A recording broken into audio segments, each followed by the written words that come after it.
Yes, traditional council no they are tuja achim. Obi bia won free benso nanso bibi nti waba ho na neya make say se sa onu nyina na fa free kuro no mu die nti na nananom edesansemi tuja Adom TV etwaso.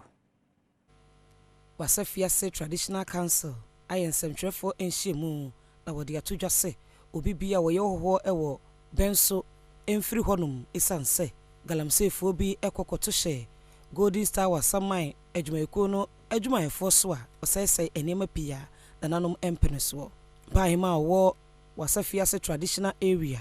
anajo akonajo otosom yenu ekasa ene wode tuja se wo mo edi sa abonefo sem nyina wo mfiri komu honum a ofra ma wodo so ene ba o man Ghana mu esenti ehu be hia se nananom ede wonan ebesi fom esisa agina yi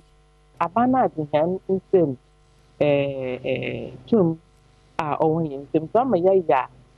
yentumi yenwie nti ye basa hwanda won fankita hinsem yentumi yenye aha no fankita hinsem won boy he ni yentumi yenye ma oda ye because ekaka bibi na se ankam ye sisala obebutu do sa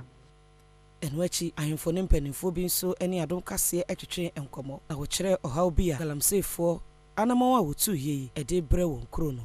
manche be yes adi ya kase bibiri na bedwane nanso minim se ya Ghana please beti be nyina ukwa dwom ho a ba se no ba hye adane efidie muntu mo bedi adwuma ba hye bibiri ina ntwapom na minim se bibia beto no kwam na sa mamboefui ba hye be nyina sa mamboefui a ufa ya forest yim hono ma ba se forest nyina o ke chebe nya ya bidima se ya kopisa hoko